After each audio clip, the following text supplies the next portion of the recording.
Olá, pessoal! Meu nome é Soraya Quirino, sou professora de inglês especialista em IELTS. Sejam bem-vindos ao meu canal. No vídeo de hoje, eu vou falar sobre 5 erros de gramática muito comuns que as pessoas cometem quando estão se preparando para o Speaking Test. Mas antes de começar, eu queria te convidar a se inscrever aqui no canal para não perder nenhum dos meus vídeos. Agora vamos direto ao assunto. Os erros que eu vou mostrar hoje são muito bobos e fáceis de resolver. Contudo, são cometidos por alunos de todos os níveis. Então não importa se você tem nível de inglês básico, intermediário ou avançado. Eu tenho certeza que você também vai se identificar com esses problemas. O primeiro erro está relacionado ao uso do artigo definido the. Muita gente esquece que antes de países e regiões, que são vistas como agrupamento, a gente precisa utilizar o artigo definido. Por exemplo, I'm going to the United States. É completamente errado dizer I'm going to United States. Geralmente, países e regiões que têm as palavras United, Islands ou Republic como parte de seu nome precisam levar o artigo definido.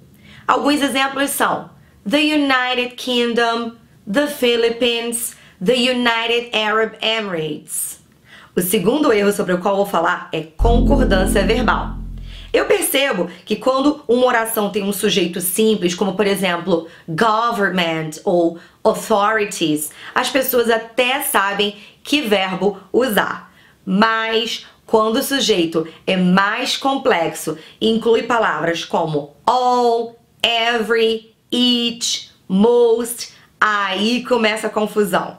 Começando por every.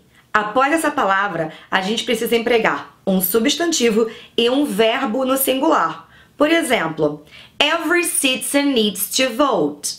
Se vocês perceberam, eu usei o verbo need na terceira pessoa do singular, com S. Every citizen is important. Eu também usei o verbo to be, is, que também tá na terceira pessoa do singular. Então prestem bastante atenção nisso. É completamente errado usar plural depois de every, mas eu vejo muita gente fazendo isso. Outra palavra que segue a mesma regra é each. Após each, a gente também usa substantivo e verbo no singular. Each person is responsible for their materials.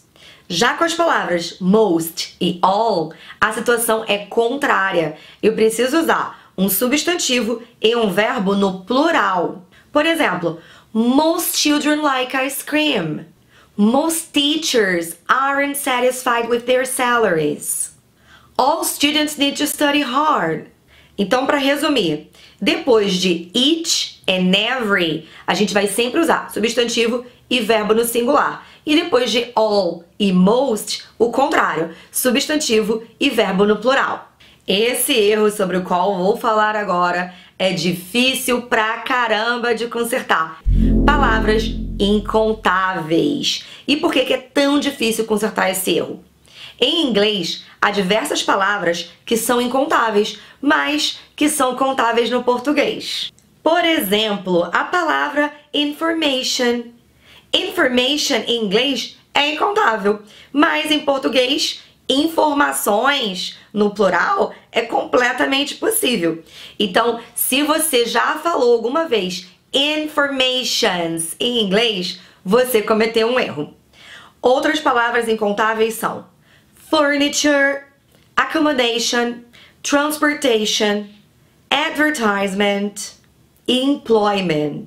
Se você quiser enfatizar a quantidade com essas palavras, você pode usar some. He bought some new furniture for his apartment. There is some garbage at the door. Também é possível usar a piece of. Por exemplo, my mother gave me a very important piece of advice. I bought 2 beautiful pieces of furniture.